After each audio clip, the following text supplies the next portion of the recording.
pour rien vous cacher, j'ai eu très chaud parce qu'on avait fait un premier lancement et bien sûr, pour une fois, ça ne marchait pas. Voilà, bon, ça va, on a perdu que 7 minutes, mais c'est pas grave, on les rattrapera à la fin parce qu'il y a beaucoup de choses à dire. Je vous disais, bonjour, bonsoir à toutes et à tous. Bonsoir à Daniel Sancier, qui Bonsoir est Bruno notre Cabas. invité d'aujourd'hui, qui est la déléguée régionale de la PEC. Je remerciais une fois de plus la CCI de Creuse et la CCI de la Haute-Vienne d'être sponsors de cette émission. Et puis je vous disais que bien évidemment, vous aurez l'occasion pendant toute cette émission de poser des questions à Daniel Sancier pour en savoir un peu plus, comme moi d'ailleurs, sur la PEC. Allez, on va commencer tout de suite, Daniel Sancier, après ce coup de chaud. Qui est Daniel Sancier? Alors, comme je l'indiquais, une Corrézienne. Une Corrézienne qui a fait ses études au lycée d'Arsonval, à Brive, que certaines ou certains d'entre vous connaissent peut-être. Bien sûr, Voilà. bien sûr. Puis, une poursuite d'études à Bordeaux. J'ai fait des études, on va dire, de commerce, puisque j'étais étudiante à Subdeco Bordeaux. Ouais. Ensuite, une vie professionnelle, finalement, qui s'est déroulée au démarrage à Bordeaux. Oui. J'avais choisi une voie qui était celle du commerce international. Et donc, j'ai eu la chance de démarrer dans une petite société de commerce international. Je vendais des pièces détachées pour les plateformes pétrolières. D'accord. J'étais Ah oui, c'était très spécialisé. Exactement. Ouais. Puis ensuite, Lectra System, une très belle entreprise Ouais. qui est à Bordeaux, où là, j'ai au fond je m'occupais de financements internationaux, d'administration des ventes internationales, et puis une vie familiale aussi, bien sûr, avec ma fille, née à ce moment-là, Julia, qui a aujourd'hui 34 ans.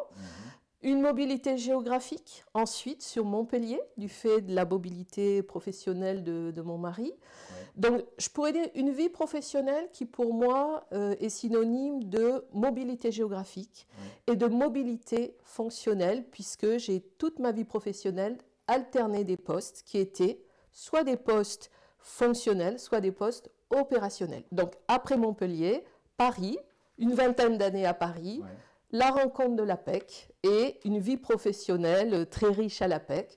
Tout d'abord en tant que consultante, puis ensuite, au sein du département des ressources humaines de la PEC, je me suis occupée du développement des ressources humaines, de la formation des salariés de la PEC. Ensuite, je suis passée sur des direction de l'Île-de-France, direction de ce que l'on appelle chez nous la filière cadre, les services au cadre, et à un moment dans ma vie professionnelle, l'envie de venir dans notre région. Je ne dis pas revenir, je dis venir et ouvrir une nouvelle page. Et donc, l'Aquitaine, puis la Nouvelle-Aquitaine, en tant que déléguée régionale. Pourquoi ce retour, en fait, ce retour? Pourquoi venir à un moment en Nouvelle-Aquitaine, à Bordeaux? Tout simplement parce que nous avions une nouvelle organisation à la PEC avec ses missions de délégués régionaux créées. J'ai trouvé que c'était vraiment, je dirais, des responsabilités très intéressantes.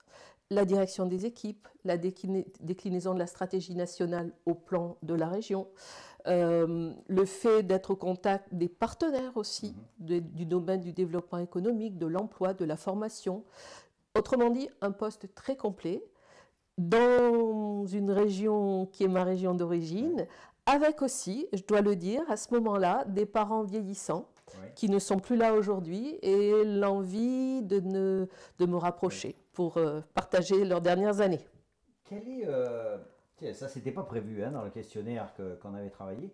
D'après vous, quelles sont les principales qualités que doit avoir une déléguée régionale de la PEC? C'est quoi les compétences sur lesquelles vous vous appuyez le plus? D'accord. Alors, c'est le fait de bien s'approprier finalement la stratégie de la PEC, son mandat de service public, puisque nous avons un mandat de service public défini par notre conseil d'administration paritaire et bien entendu avec l'accord et l'agrément de l'État. Alors on y reviendra dans les détails. Donc bien comprendre, c'est tenant et aboutissant. C'est un poste à la fois opérationnel et politique. Alors quand je dis politique, c'est pas sens politique politicienne, c'est politique dans le sens positionnement dans un environnement donné, compréhension des règles de cet environnement et puis un poste opérationnel en lien avec, vos collaboratrices, vos collaborateurs. Bien vu, c'est ça. C'est ça? C'est ça. C'est ça. Donc ça veut dire qu'en termes de... Il faut être ouvert sur son environnement, sur les partenaires pour assurer les relations institutionnelles partenariales, la direction des équipes, et puis avoir le goût et l'envie d'entraîner les équipes aussi, hein, pour porter ces beaux métiers qui sont les nôtres. Bien, allez, on va en savoir un peu plus maintenant avec une vidéo que vous nous avez fait passer et qui va nous présenter un peu les raisons d'être de l'APEC. En effet. Donc on est parti pour 2 minutes de vidéo et tant que j'y suis, n'hésitez pas à me dire si vous entendez bien. Vous savez, c'est mon obsession. Le son, c'est toujours problématique, enfin, même si la vidéo parfois peut être problématique, comme ça nous l'a montré. Allez, c'est parti pour une vidéo. Vous avez 2 minutes devant vous. Notre raison d'être ? Par où commencer? Créée par les partenaires sociaux, L'APEC, l'Association pour l'emploi des cadres, est née il y a plus de 50 ans d'une conviction forte. Les compétences des cadres sont essentielles pour le développement des entreprises, des territoires et de la nation. Au fil des ans, nous avons ouvert nos centres dans les territoires. développer la première plateforme de recrutement dédiée aux cadres, mise au point des outils et méthodes innovantes, Qui font toujours référence. Nous avons accompagné des centaines de milliers de cadres. Et de jeunes diplômés. Nous sommes devenus un interlocuteur de confiance sur le marché de l'emploi cadre. avec ses qualités propres. L'équité et l'impartialité, inscrites dans notre identité paritaire. la qualité du conseil, De personne à personne, Fondée sur un regard profondément humaniste et bienveillant. La proximité au plus près des territoires. Aujourd'hui, de nouveaux défis apparaissent. Les crises n'ont pas disparu, Et elles n'épargnent pas les cadres. mais surtout, la société change. les aspirations, Le travail. Les formes d'emploi évoluent. Nous sommes là désormais. pour sécuriser des parcours professionnels plus complexes. Pour que tous les territoires gardent leur attractivité. Pour que chaque entreprise, et d'abord les TPE, PME, réussissent à recruter, même quand c'est difficile. Pour en finir avec les préjugés et les discriminations qui subsistent encore. Même pour les cadres et les jeunes diplômés. C'est cela pour nous, servir l'intérêt général. Agir avec tous les acteurs du marché. Éclairer de notre expertise les évolutions actuelles et à venir. Innover sans cesse. Bouger les lignes de l'emploi cadre pour créer des passerelles et ouvrir le champ des possibles. Pour chacune et chacun. Inscrite dans notre histoire, Nos valeurs, Nos pratiques, Notre raison d'être s'énonce ainsi. accompagnant les mutations du travail et de l'emploi, L'APEC s'engage. Pour une action efficace, inclusive et prospective. Au service de l'intérêt général, et du dynamisme des territoires. pour les cadres, Les jeunes diplômés, et les entreprises.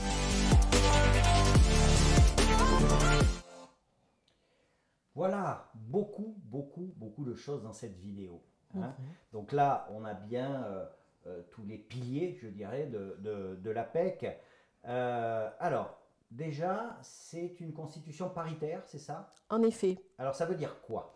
Très bien. Donc l'APEC est une association paritaire Oui. dont le conseil d'administration est constitué de représentants du monde patronal et de représentants du monde syndical, d'où ce nom de parité, ou association paritaire. Un conseil d'administration donc qui se réunit, travaille pour définir aussi nos missions, pour les porter, et au fond nos 3 grandes missions sont d'accompagner les cadres et les jeunes diplômés tout au long de leur vie professionnelle. Et ça, c'est important, c'est-à-dire, au fond, nous n'intervenons pas qu'à un instant T. D'accord. C'est tout au long de la vie professionnelle. Accompagner et conseiller les entreprises qui recrutent, particulièrement les TPE, PME, PMI, dans cette période particulièrement complexe actuellement, où il y a des tensions en matière de recrutement, et puis aussi être un acteur qui finalement renseigne et représentatif de l'emploi cadre et peut de ce fait relayer à des partenaires les enjeux de l'emploi cadre, les partager et s'allier pour trouver des solutions. Alors, je vous rappelle, parce que je vois qu'il y a du monde qui est là, je vous rappelle que vous pouvez poser des questions. Faites-vous connaître, vous pouvez nous dire bonjour, je suis monsieur, madame, mademoiselle, voilà, n'hésitez pas surtout. L'histoire de la proximité, c'est important parce que vous dirigez vous pilotez une région qui est grande, qui est vaste. Ça, c'est un des fondements aussi de l'APEC, être au plus près des territoires, des bassins d'emploi, pour bien connaître les territoires sur lesquels on va accompagner les personnes? Alors, en effet, important et particulièrement actuellement d'être très au fait de la situation des différents territoires. Elle est différente dans notre grande région, de façon à trouver les réponses qui sont les plus adaptées, on va dire, aux problématiques que rencontrent les cadres, les jeunes diplômés, les entreprises. Donc oui, nous sommes situés, mes équipes sont situées à La Rochelle, à Poitiers, à Limoges, à Bordeaux, à Pau. Nous intervenons également à Bayonne. Simplement, ce qu'il faut que l'on partage ensemble, c'est qu'une simple connexion Internet permet d'accéder à nos services dans leur grande majorité. Ce dont nous pouvons témoigner avec mes équipes, avec les équipes de l'APEC, c'est qu'au moment où la crise Covid a démarré, en 3 jours, nous avons basculé la plupart de nos services en distanciel. Donc aujourd'hui, nous sommes dans cette, au fond, combinaison de modalités d'intervention, donc avec la possibilité en effet de rencontrer en présentiel les cadres, les jeunes diplômés, les entreprises en se déplaçant, eux-mêmes se déplacent et évidemment en allant à leur rencontre sur les territoires. Maintenant, la notion de proximité n'est pas que dans la proximité géographique, elle est aussi dans la personnalisation des services. Autrement dit, un service de conseil, c'est quelque chose qui s'adapte en fonction de la situation, du besoin, qui répond à un diagnostic situationnel. Autrement dit, tout le monde n'est pas traité de la même façon. C'est l'individualisation, de la personnalisation. Exactement. Vous l'avez un petit peu abordé tout à l'heure. C'est bien que vous soyez là pour qu'on puisse en parler.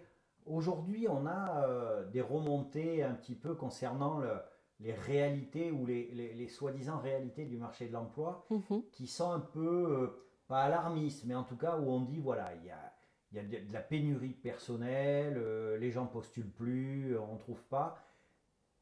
Qu'est-ce que la déléguée régionale de l'APEC peut dire par rapport à ça? Est-ce que déjà c'est une réalité qui vous remonte du terrain? Alors, voilà comment je vais vous décrire cette réalité. Oui. En effet, un marché de l'emploi, particulièrement de l'emploi cadre, fort dynamique, puisque en 2021, nous aurons diffusé plus de 36 000 offres d'emploi pour des postes situés en Nouvelle-Aquitaine. Ah oui. C'est plus 12% par rapport à 2019, qui était une année phare en matière de recrutement. Autrement dit, les recrutements marchent très fort. En effet, au fond, la plus grande difficulté, je dirais aujourd'hui, pour les entreprises, comme pour les cadres ou les jeunes diplômés d'ailleurs, c'est de se rencontrer, c'est qu'il y ait au fond une bonne, une bonne adéquation entre la recherche des uns, voilà. Aujourd'hui, en effet, sur certains postes, il y a des tensions importantes, une pénurie de compétences, mais c'est aussi la raison pour laquelle il faut regarder, je dirais, la situation des entreprises, des cadres, des jeunes, avec un prisme un peu différent. Autrement dit, quand on s'adresse aux entreprises, à nos clients entreprises, travailler particulièrement sur leur attractivité, et ça, côté TPE, PME, c'est vraiment, je dirais, un levier de réussite en matière de recrutement. S'agissant des recruteurs, c'est aussi, en ce qui nous concerne, porter le message de ce que peut-être que le profil qui est celui recherché et qui correspond exactement aux besoins de l'entreprise n'est peut-être pas présent sur le marché. Autrement dit, qu'il y a nécessité à ouvrir, à aller chercher des jeunes diplômés, à peut-être s'intéresser à des seniors aussi, qui sont en recherche d'emploi, qui peuvent amener et apporter aux recruteurs, enfin aux entreprises, on va dire, des compétences extrêmement précieuses et qui peut-être ne sont pas parmi les publics les plus courtisés dans un premier temps. Vous avez évoqué développer l'attractivité. Oui. Ça veut dire quoi pour les TPE, les PME, ça veut dire quoi? Alors, nous l'avons défini de façon assez précise. Et d'ailleurs, pour toutes celles et tous ceux que ça peut intéresser, vous trouverez sur notre site APEC Corporate les résultats d'une enquête sur l'attractivité des entreprises de la Nouvelle-Aquitaine. Qu'est-ce que nous identifions? Et oui, il y a une problématique d'attractivité qui est évidemment différente selon les bassins d'emploi. Certains sont plus attractifs que d'autres, mais il y a aussi une réalité côté entreprise et qui, au fond, correspond à des situations et des leviers qui sont les suivants. Au fond, à quoi vont être sensibles les candidats? Ils vont être sensibles à ce que l'on qualifie de promesse employeur. Qu'est-ce que je fais vivre à un candidat en situation de recrutement? Qu'est-ce que je lui propose au sens de dans mon environnement, dans son futur environnement de travail? Est-ce que, au fond, le télétravail peut être intégré au poste ou non? On sait que ça n'est pas toujours possible. Je peux vous dire qu'on vient de questionner des entreprises, des cadres. 22% des entreprises questionnées nous disent que le télétravail, nous disent au fond, pratiquer, s'intéresser vivement au télétravail. 47% des cadres nous disent que c'est un levier très important d'attractivité. On n'est pas en train de dire, et évidemment, ce n'est pas toujours possible, mais là, il y a un vrai sujet. Deuxièmement, marque employeur, se rendre visible. Troisièmement, professionnaliser ses process de recrutement. On le sait bien, dans une TPE, PME, on n'a pas forcément de responsable RH. Notre job à la PEC, c'est de les aider, c'est de les conseiller, de façon à faire gagner du temps à tout le monde. Est-ce que la rupture, alors je ne sais pas pourquoi d'ailleurs, mais est-ce que la rupture de posture n'a pas été un peu brutale pendant la Covid? C'est-à-dire qu'est-ce qu'on n'est pas passé d'une situation, je dirais, à l'ancienne où il y avait du recrutement, alors il ne faut pas faire de généralité, mais il y avait des recrutements qui étaient plus ou moins faciles parce qu'on trouvait finalement assez de monde et qu'à un moment donné, il y a cette histoire de sens qui revient aussi pour le candidat. Et ça a amené les entreprises à avoir une posture justement de recrutement beaucoup plus réfléchie que celle qui existait avant. Alors, il y a plusieurs choses. Il y a au fond tout ce qui relève du développement économique des entreprises et qui fait qu'à un moment, elles vont recruter sur des volumes importants. Et ça, c'était vrai avant la crise. Donc oui, la crise a amené, année 2020, une rupture, ce qui veut dire que là, c'est reparti et plus fort qu'auparavant. Ensuite, ce que l'on voit, c'est qu'il y a les compétences appelées ont évolué, de nouvelles compétences, ça c'est normal, intégration du digital, du numérique dans les postes. Et vous avez raison, il y a aussi ce phénomène qui est que aujourd'hui, les candidats et les candidates souhaitent, ils l'expriment très souvent, c'est aussi les jeunes diplômés particulièrement, mais aussi des personnes qui vivent dans des grandes métropoles et qui ont envie d'autre chose. En effet, c'est cette question du sens qui revient fréquemment, c'est-à-dire au fond, dans quoi je m'engage, avec qui je m'engage, dans quel métier je m'engage. Et il y a peut-être des métiers, un métier dans lequel j'étais que je n'ai plus envie d'exercer. Et on change tout, d'où certaines personnes qui n'hésitent pas à tout lâcher pour se retrouver dans de nouveaux environnements. Alors, déjà, on en sait un peu plus. On en sait un peu plus, mais je vous propose maintenant de voir Magali. Magali qui est la déléguée ici, là, enfin ici, là, à Limoges. Tout à fait.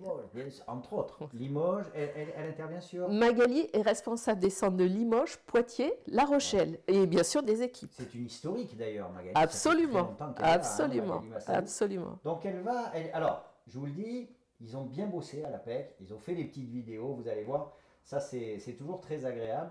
Et puis on va voir, elle va évoquer quelque chose en particulier qui moi m'intéresse. Allez, c'est parti, on regarde. Bonjour, je suis Magali Massalou, je suis responsable des centres APEC de Poitiers, Limoges et La Rochelle, qui couvrent les territoires du Poitou-Charentes et du Limousin. Nos missions à l'APEC sont d'accompagner l'évolution professionnelle des cadres et des jeunes diplômés afin de sécuriser durablement leur parcours partout sur les territoires. Nous aidons également à la réussite des recrutements cadres toutes les entreprises, en particulier les TPE-PME, en leur apportant des outils et des méthodes adaptés. Enfin, nous éclairons, y compris de manière prospective, l'action des acteurs de l'emploi cadre en leur apportant des clés de compréhension sur le marché ainsi que sur les mutations. Voilà, alors on reviendra, il y a deux autres collègues qui ont témoigné. Moi, ce qui m'intéresse sur l'intervention de Magali, c'est, elle dit, nous éclairons l'action des acteurs, etc. Voilà, donc je voulais avoir un peu... Moi, j'imaginais bien l'accompagnement des entreprises, on verra de quelle façon. J'imaginais bien l'encadrement, l'accompagnement des demandeurs d'emploi ou des cadres. mais moins cette histoire de, en fait, de servir un peu de baromètre, d'être un expert au service des acteurs de l'emploi. Et d'ailleurs, vous allez nous dire quels acteurs d'ailleurs. Bien sûr. Alors oui, l'APEC est observatoire de l'emploi cadre. Ça veut dire que nous menons au fond très régulièrement des études quantitatives, qualitatives pour arriver à éclairer ce marché de l'emploi. C'est la raison. Nous sommes l'acteur de référence de l'emploi cadre et notamment au travers de toutes les informations que nous captons via notre site apec.fr et évidemment grâce je dirais, au retour que nous font nos équipes aussi. Ce qui nous permet, au fond, d'avoir un retour quantitatif, un retour qualitatif, et d'éclairer ce marché et de le porter à la connaissance, oui, de partenaires. Alors, qui sont ces partenaires? Alors, ces partenaires sont, par exemple, au plan, je dirais, de l'emploi, eh bien, nous avons comme partenaire Pôle emploi, bien sûr, qui oriente vers nous des cadres demandeurs d'emploi, cadres demandeurs d'emploi jeunes diplômés, et également la période, et j'insiste sur ce point, des cadres demandeurs d'emploi de longue durée, avec lesquels nous travaillons pour activer, redynamiser, faire qu'à un moment, ils puissent rencontrer un marché porteur. Évidemment, nous travaillons également avec tous nos environnements de type, avec les services de l'État aussi, au sein des territoires, les DETS. Nous travaillons également avec les acteurs du développement économique, des CCI bien sûr. Nous sommes un acteur qui fait partie du CREFOP, le Comité régional emploi, formation, orientation. Nous travaillons avec Transition Pro, je dirais l'ex-FONGECIF, qui aujourd'hui est un acteur très intéressant et coordonne le conseil en évolution professionnelle dans notre région. Voilà, ma liste n'est pas exhaustive. Alors, non, mais bien sûr, alors effectivement, quand on connaît un peu le fonctionnement de l'emploi, ça part. Alors, une question toute simple, voire basique, et je m'en excuse, mais ça, je trouve que c'est toujours un problème. En tout cas, ça a été pour moi, je ne suis pas bien malin, mais vous travaillez avec Pôle emploi, notamment, qui vous envoie des gens. Mais Pôle emploi n'accompagne pas des cadres. Est-ce que ça veut dire qu'un cadre est forcément accompagné par l'APEC? Vous voyez, ça c'est un peu pareil dans le champ du handicap ou quoi que ce soit. On se dit, ben voilà, quelqu'un qui est demandeur d'emploi, il va à Pôle emploi et Pôle emploi l'envoie vers Cap emploi. Ce qui n'est pas vrai. Il y a différentes catégories de gens. Est-ce qu'on peut se dire de la même façon, est-ce que je suis cadre, je vais m'inscrire à Pôle emploi et Pôle emploi va m'envoyer vers l'APEC? Alors, différentes situations. Je suis cadre. Je suis un cadre en activité, je suis un cadre en recherche d'emploi, je peux de toute façon, spontanément et volontairement, m'orienter vers l'APEC, sans prescription de qui que ce soit. C'est gratuit? Absolument. Vous avez cotisé à l'APEC dans votre vie professionnelle. Absolument. Ensuite... Il faut être cadre, on est d'accord. Oui. Il ne faut pas vouloir le devenir. Alors, on peut aussi s'adresser à des personnes qui, peut-être aujourd'hui, dans leur poste, n'ont pas un statut cadre, mais qui entrent dans notre champ de compétences. C'est ça qui est important. C'est-à-dire, en fait, qui sont finalement dans un métier qui pourrait être, qui pourrait relever d'un statut cadre, ou qui sont aujourd'hui agents de maîtrise et qui veulent aller vers un emploi cadre. Ça, très clairement, on est sur notre champ de compétences. Je reviens sur des prescriptions de partenaires. Elles vont se faire, peut-être pas systématiquement, mais elles vont se faire en fonction de certaines cibles, de certaines personnes qui sont dans des situations particulières. Vous voyez, depuis 2021, nous avons une convention de partenariat avec Pôle emploi qui fait qu'ils orientent vers les conseillers de Pôle emploi, orientent vers nous, l'APEC, des cadres demandeurs d'emploi ou des cadres demandeurs d'emploi de longue durée. Parce que nous avons cette action commune et cette ambition commune de mettre encore davantage de moyens au service de ces personnes. Vous dire que ça ne se fait pas systématiquement. Oui, c'est au cas par cas, c'est en fonction des profils, cas. En fonction des situations. En effet. Voilà. D'accord, donc ça c'est important quand même, ça veut dire Bien que... sûr. Bonjour Mario, enfin quelqu'un qui parle. C'est gentil Mario d'être venu, j'espère que tu entends bien. Merci de me faire un retour sur le son. C'est intéressant, c'est vrai que ça paraît basique, mais vous savez, en France, dès qu'on catégorise, on se dit, mais attends, je vais dans tel truc ou dans tel truc. Là, au moins, c'est très clair. Vous pouvez, petit 1, y aller de par vous-même. Voilà. Ou alors, vous voyez avec Pôle emploi si l'accompagnement de Pôle emploi est le plus adapté que celui de l'APEC ou inversement. Bien sûr, hein? Tout à fait. Très bien. Allez, on va voir une autre de vos collègues, Virginie. Et Virginie, moi, elle m'intéresse. Alors, vous avez peut-être regardé les émissions. J'ai reçu ici monsieur, voilà, il suffit que je veuille en parler pour que je me rappelle plus de son nom. Mais le directeur régional Ah, le son est moins bon que d'habitude. Ben écoute, je vais le monter un peu. Hop, voilà, voilà. Et puis voilà. Le directeur des CEP, des conseils en évolution professionnelle. Et je crois que Virginie, elle est conseillère en évolution professionnelle. Absolument. Allez, on va voir ça. Alors, conseil en évolution professionnelle, l'APEC est un acteur national du conseil en évolution professionnelle pour les cadres. Ça veut dire quoi? Je suis cadre en activité, je suis cadre en recherche d'emploi, je me pose la question de mon devenir professionnel, je m'adresse à l'APEC et qui va je dirais, m'intégrer, me proposer des services qui relèvent du conseil en évolution professionnelle.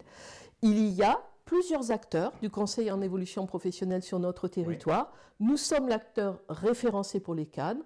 Il y a un acteur qui est un acteur régional qui intervient, je dirais, voilà, en complémentarité sur les autres, je dirais, auprès des autres salariés. Pôle emploi est aussi un acteur du conseil en évolution professionnelle et les Cap emploi qui, bien entendu, ont, eux, une spécificité plus forte que la nôtre sur les salariés handicapés.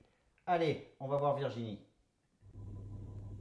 Bonjour, je m'appelle Virginie Lecouteux, je suis consultante en développement professionnel au Centre APEC de Limoges, Nouvelle-Aquitaine. Mon rôle est d'accompagner les cadres et les jeunes diplômés à partir de Bac+3 tout au long de leur parcours professionnel. Que vous soyez en veille sur le marché ou à la recherche d'un emploi, je vous apporte un regard extérieur sur les opportunités du marché régional. Ma mission est de vous offrir un conseil individuel ou collectif par le biais d'ateliers sur différentes thématiques. La recherche d'emploi, la création d'un CV pertinent, constituer un projet de formation ou de reconversion, mûrir un projet de mobilité ou encore augmenter votre visibilité sur les réseaux sociaux. En tant qu'acteur du CEP, le conseil en évolution professionnelle, je peux également vous accompagner sur un projet de création ou de reprise d'entreprise. Alors n'attendez plus, prenez rendez-vous sur apec.fr. Voilà, Virginie, merci beaucoup. Alors j'ai vu, hein, j'ai bien regardé la vidéo, je la soupçonne, Virginie, de s'être fabriqué un petit prompteur sur la droite de l'écran. mais c'était très bien. Deux petites choses par rapport à ça. Donc on a vu la partie conseil en évolution professionnelle. Donc elle accompagne les demandeurs d'emploi ou les cadres ou les jeunes diplômés. C'est quoi la durée d'accompagnement d'une personne? Alors vous l'avez dit au début, j'imagine que la réponse va être la même. C'est fonction du profil, de la recherche, etc. En fait, c'est fonction du besoin de la personne et de sa situation. Nos consultants sont formés pour diagnostiquer la situation de cette personne dans l'échange avec cette personne et se rendre compte, au fond, de ce dont elle a besoin. Est-ce que c'est une personne qui va avoir besoin je dirais, de pouvoir mobiliser un certain nombre d'outils pour se rendre plus visible sur le marché et qui est relativement autonome et qui au fond est assez proche en termes d'aboutissement. Voilà. Exactement. Voilà. Ou bien est-ce que c'est une personne qui a besoin, qui est sur une problématique qui rencontre plus de difficultés et là, bien entendu, on va accorder plus de temps. Vous voyez, je mentionnais tout à l'heure des personnes en recherche d'emploi depuis un certain temps, demandeurs d'emploi de longue durée. Depuis, ça veut dire quoi? Ça veut dire 12 en recherche, voilà, minimum 12 mois. Minimum 12 mois. Là, pour le coup, on va prester un certain nombre de services avec, je dirais, de façon... on va être régulièrement en contact avec les personnes, on a des séminaires adaptés. C'est un accompagnement renforcé un peu. Absolument. Hein, c'est une redynamisation, c'est une remobilisation. C'est ça. C'est toujours compliqué, hein. Je le dis pour être passé par là aussi, à la fois d'un côté de la barrière et de l'autre. C'est toujours des moments qui sont assez compliqués que d'être accompagné quand on a été cadre. Tout à fait. Quand on a dirigé des équipes et de voir qu'on doit donner un peu, on doit se remettre entre les mains et l'expertise d'une tierce personne, c'est pas si évident que ça. C'est pour ça qu'il est nécessaire que les accompagnateurs soient vraiment à la bonne place, à la bonne distance, dans la bonne mesure. Hein. C'est ça. Et c'est bien, je dirais, la finalité de ces services Nouveaux Horizons, où finalement on se rend compte, oui, vous avez raison, c'est compliqué, et en même temps on se rend bien compte que ces personnes, ces cadres ont, comme toutes les personnes en situation de difficulté, besoin d'être entendus, besoin d'être écoutés, besoin d'avoir des réponses structurées et qu'on les accompagne. C'est notre job. Alors on va voir Sylvie maintenant. Sylvie, elle va plutôt nous parler de la relation entreprise. En effet. Hein, qui est une partie très importante. Allez, c'est parti Sylvie. Bonjour, je suis Sylvie Desbordes, consultante relations entreprises à l'APEC de Limoges, région Nouvelle-Aquitaine. Ma mission au sein de l'APEC est d'accompagner les entreprises du territoire Haute-Vienne, Charente, Corrèze et Creuse dans la sécurisation de leur recrutement, en leur apportant donc des conseils sur le recrutement, l'analyse de leurs besoins, la rédaction de l'offre, des conseils sur le sourcing, et également de les accompagner sur la fidélisation de leurs collaborateurs au travers d'actions de conseils, par exemple sur la marque employeur, l'entretien professionnel et bien d'autres, alors que ce soit en individuel ou en collectif. Elles sont bien, elles ont bien bossé pour les vidéos. Elles sont formidables, merci. Franchement, bravo, elles ont fait ça super. Avant d'aller là-dessus, il y a une question que j'avais oublié de vous poser, que là aussi vous avez évoqué, c'est travailler sur la visibilité sur Internet. Oui. Ça, c'est quelque chose qui n'existait pas de mon temps, parce que bien sûr, je suis de plus en plus vieux, donc forcément. Mais c'est quelque chose d'extrêmement important aujourd'hui, dans un sens comme dans l'autre d'ailleurs. C'est-à-dire qu'on peut énormément gagner en image, en visibilité positive, je dirais, notamment sur des réseaux comme LinkedIn ou des choses comme ça. Mais il y a aussi plein d'erreurs à ne pas faire et ne pas tout mélanger. Absolument. Et ce qui est intéressant dans le témoignage de Sylvie, c'est que Sylvie s'adresse à des entreprises avec lesquelles elle va travailler sur la marque employeur. On parle bien de cette visibilité. Qu'est-ce que je vais mettre en avant? Qu'est-ce que je vais, au fond, sur quoi vais-je communiquer pour parler de mon entreprise et attirer des candidats? Et très souvent, il y a besoin de tiers pour bien se rendre compte finalement de toutes les qualités, de tous les avantages, de ce qui peut être attractif ou non dans une entreprise. Ça, c'est pour les entreprises. Côté candidat, c'est la même chose. C'est-à-dire qu'au fond, vous voyez, on parle souvent des jeunes diplômés qui sont beaucoup sur les réseaux sociaux, par exemple. Ils le sont. Par contre, être sur les réseaux sociaux pour valoriser sa candidature, c'est une autre affaire. Et là encore, il y a besoin de conseils, il y a besoin de guider, et nous sommes là pour le faire. Bien sûr, l'énorme avantage d'Internet aujourd'hui, c'est au fond de pouvoir s'adresser à des personnes qui sont partout sur notre territoire. Bien entendu, sous réserve qu'il y ait une connexion Internet. Oui, heureusement, c'est de plus... Ouais, de plus en avoir devient très rare. Au fond, auparavant, il fallait se déplacer, on pouvait avoir le sentiment d'être très excentré. Ça n'est plus le cas aujourd'hui. Et ce qui est très intéressant, c'est que nous-mêmes, nous évoluons dans nos métiers et nous nous rendons compte que ce que nous pensions peut-être pas possible à réaliser en distanciel il y a quelques années, et aujourd'hui... de toute façon, on a été obligé d'aller un peu vite.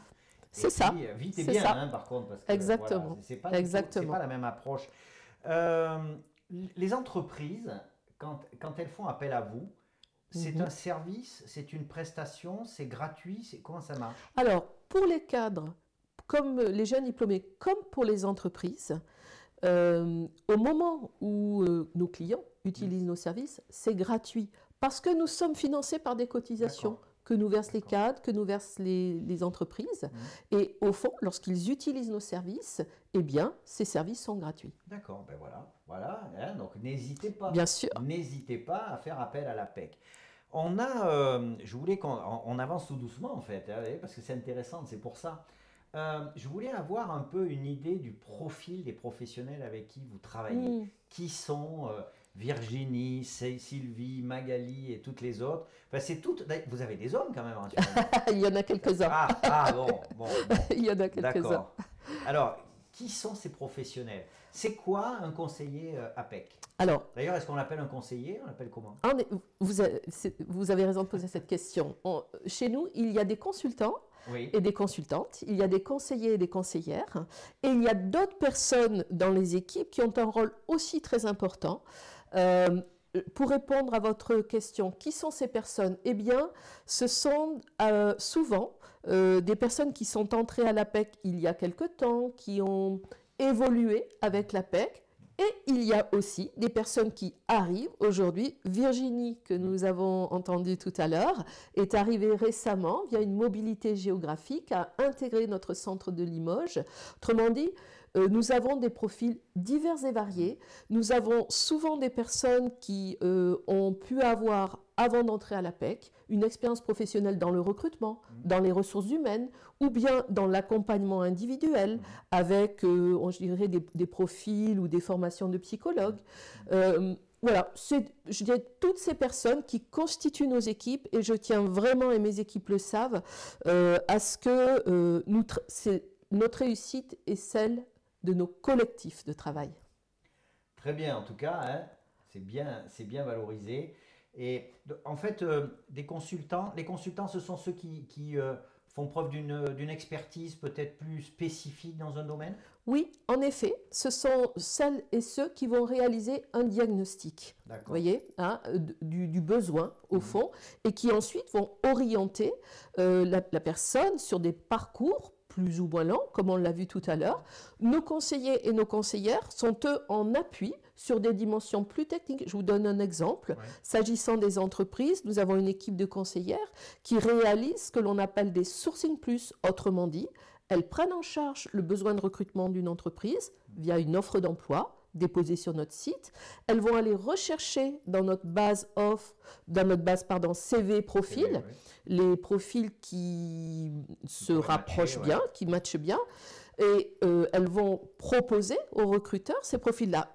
Simplement, aujourd'hui, ce que nous faisons, et les équipes sont très engagées sur cette ouverture-là, peut-être que le profil idéal ne va pas être là, présent, voilà. Et donc là, nous faisons appel à nos consultants, qui ont rencontré des candidats et des candidates en conseil pour dire est-ce qu'il n'y a pas là une personne qui pourrait être intéressante?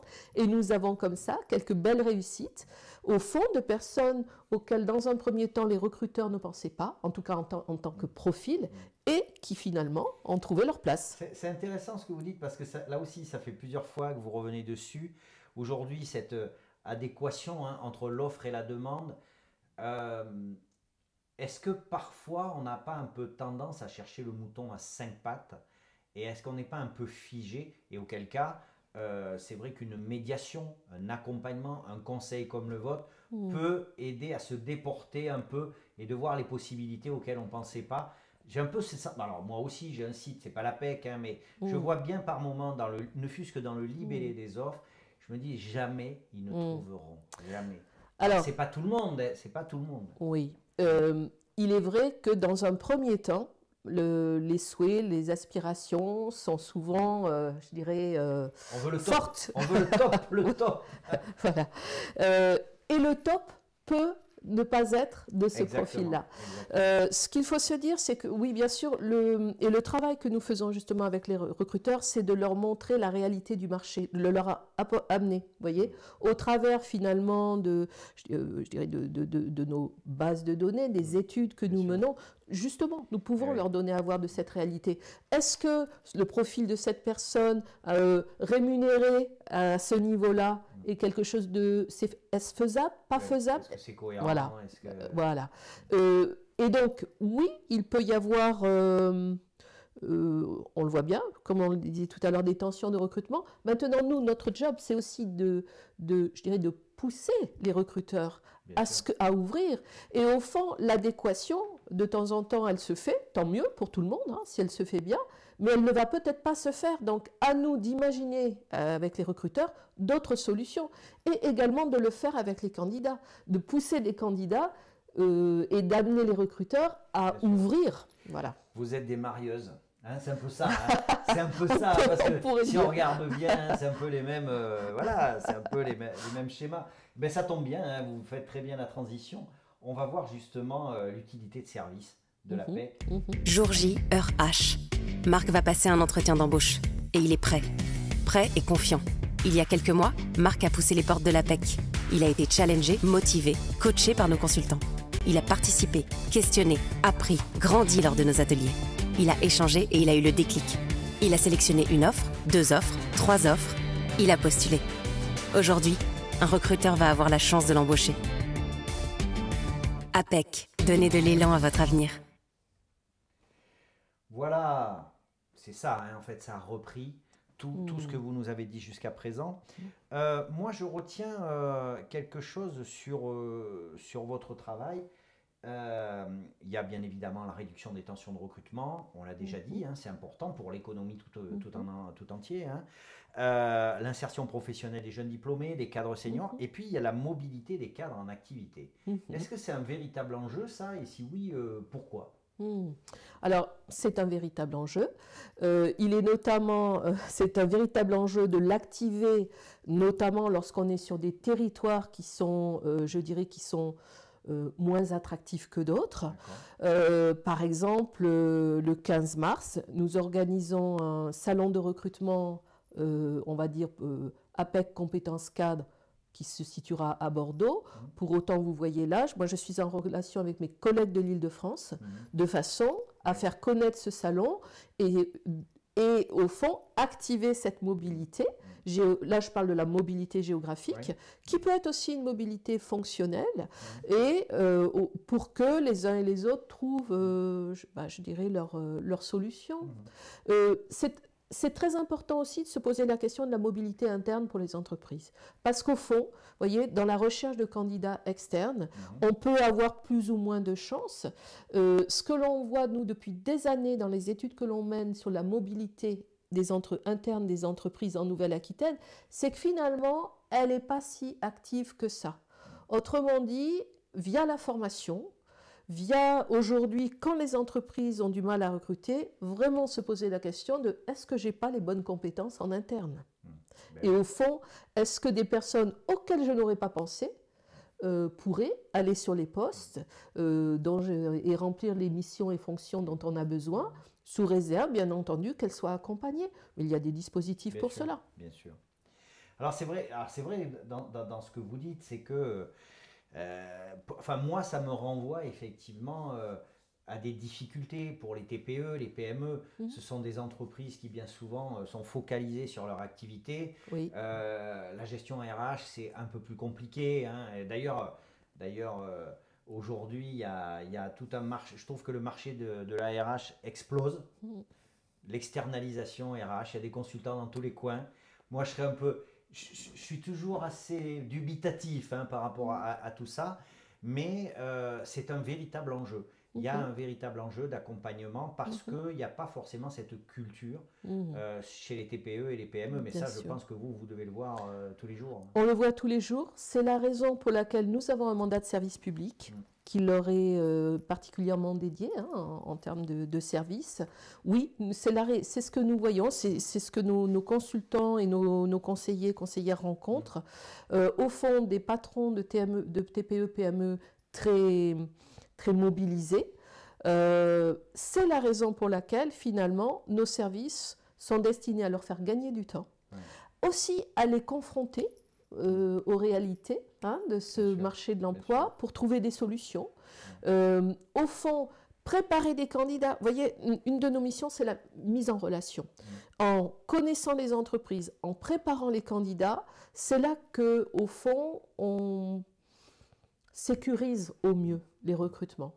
Dans la période actuelle, avec un certain nombre de recrutements qui se sont faits à distance, on sait que les périodes d'intégration ont été plus light. Vous voyez, il y a lieu d'être extrêmement vigilant à cela, parce que attirer un candidat ou une candidate est une chose, le garder c'est autre chose. Et donc voilà, c'est de cela dont on cause avec les patrons ou les responsables RH de TPE, PME. Non, c'est vraiment très intéressant.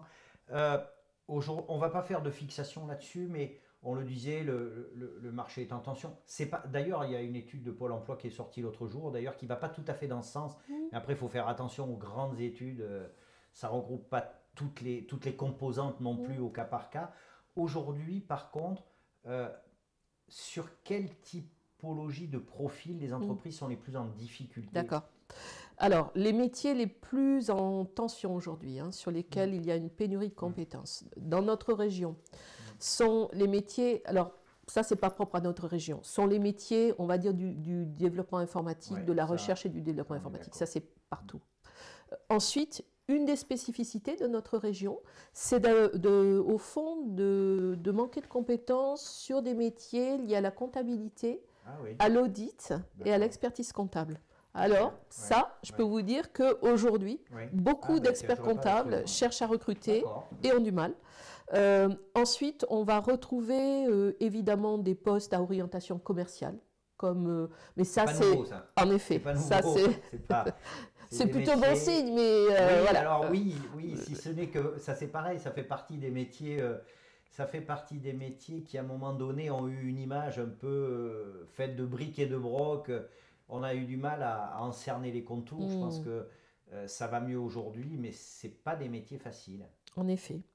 Et puis, bien sûr, des chefs de projet qui vont travailler dans des environnements industriels, ainsi que des conducteurs de travaux.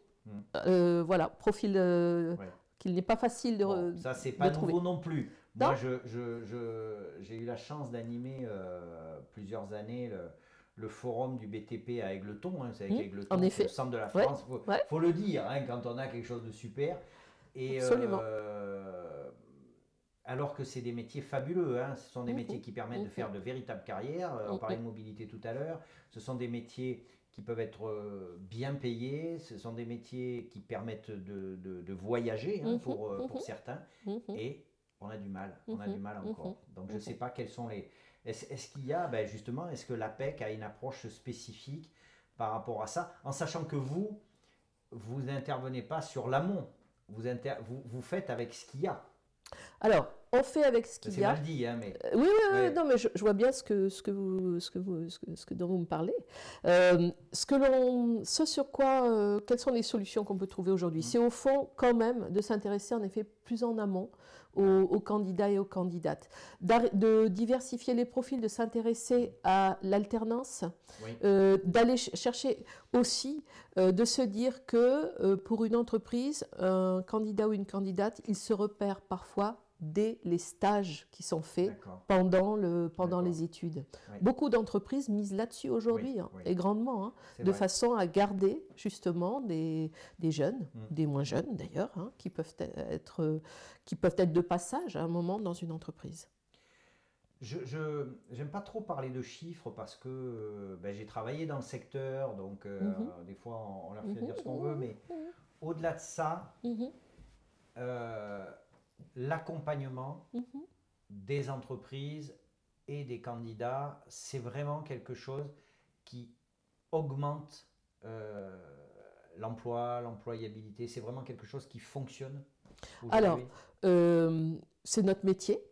Donc, et ce que nous voyons bien, c'est que les entreprises apprécient d'avoir des candidats et des candidates préparés.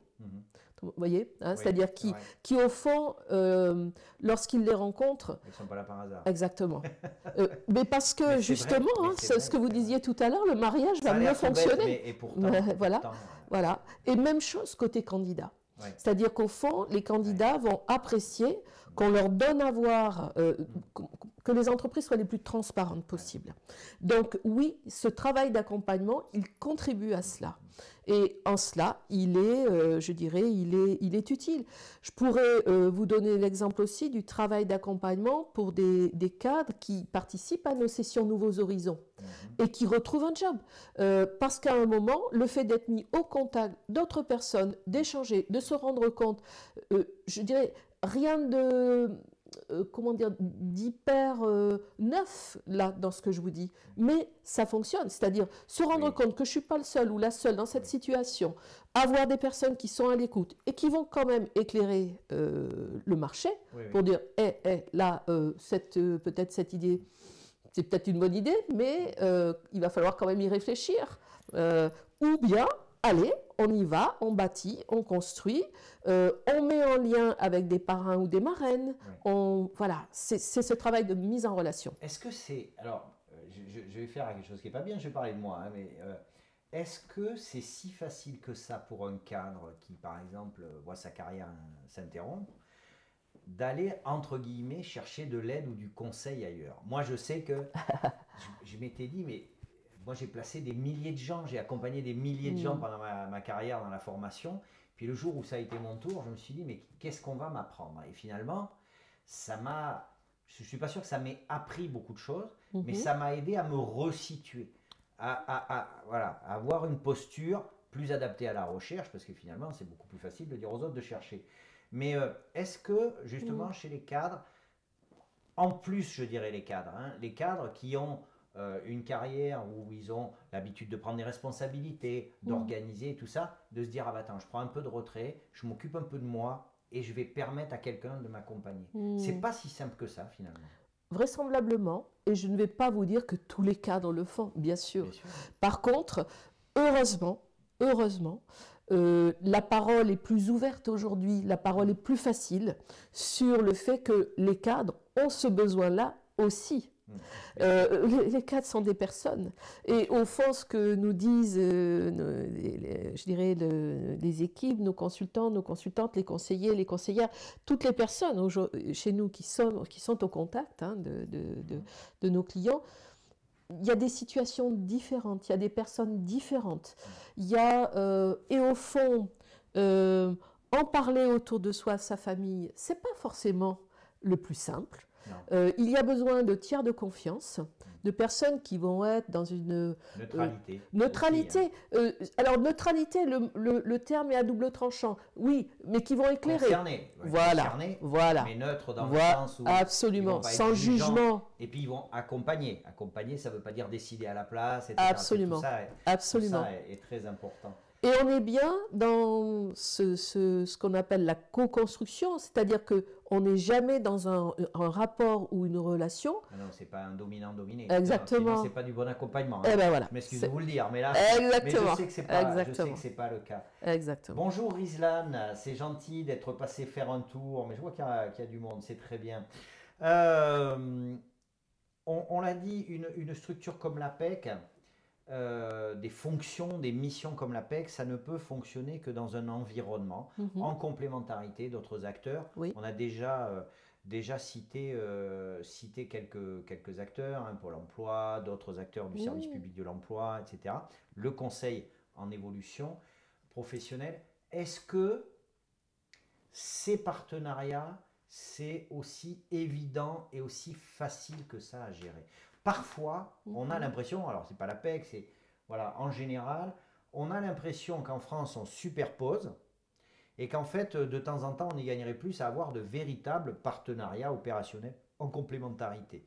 L'APEC, dans son environnement, est-ce que vous estimez que voilà, l'environnement est bien équilibré, chacun joue le jeu?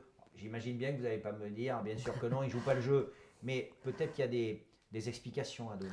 En tout cas, ce que je peux vous dire, c'est que beaucoup d'efforts sont faits par les différents partenaires dans la région depuis quelques années pour mieux et bien se connaître. Parce qu'au fond, c'est ça qui va faire aussi que le partenariat va fonctionner.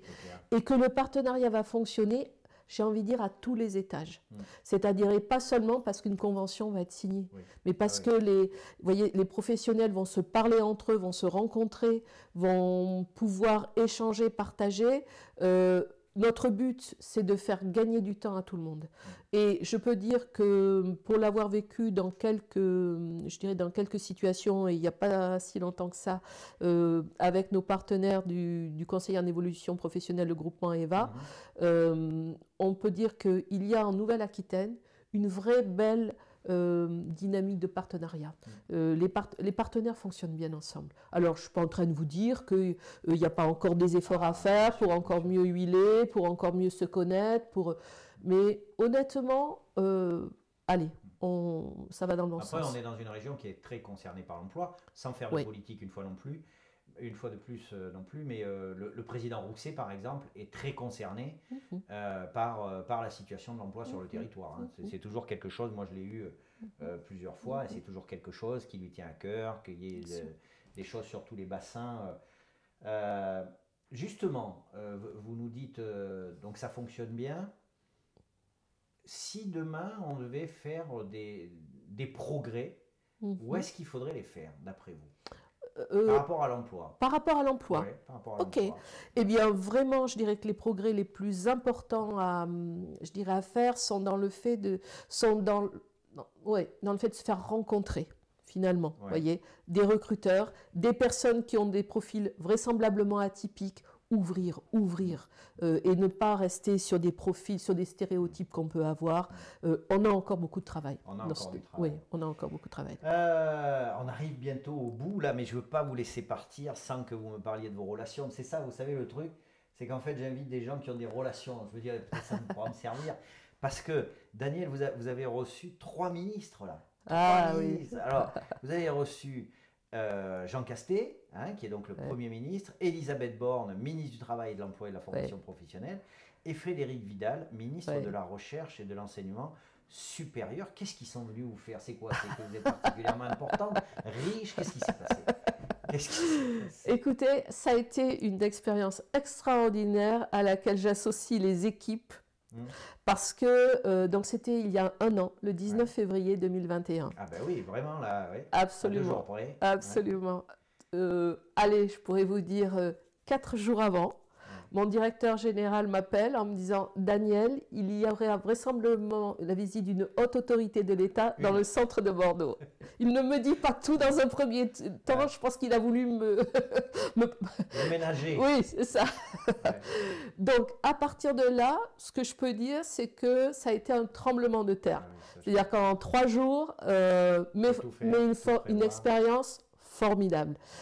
Pourquoi les ministres sont venus nous rencontrer à Bordeaux? Ils sont venus nous rencontrer, ils sont surtout venus à la rencontre de jeunes diplômés que nous accompagnons, qui étaient en atelier sur nos sites. À un moment fort de la crise sanitaire, nous avions gardé des ateliers présentiels, Objectif Premier Emploi, qui fonctionnent encore d'ailleurs, de façon à donner un coup de pouce à ces jeunes diplômés qui sont quand même encore en situation très compliquée. Et au fond, nos services, Objectif Premier Emploi, font partie d'un grand plan, vous avez sûrement entendu parler, qui est Un jeune, une solution. Nous sommes un des acteurs d'Un jeune, une solution.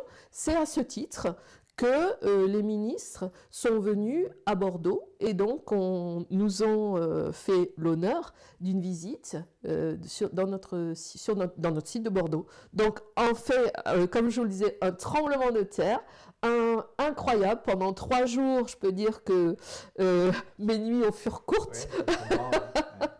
Mais en même temps, partout des personnes, là pour le coup, à la préfecture, au niveau de l'État, dans les cabinets ministériels, chez nous aussi.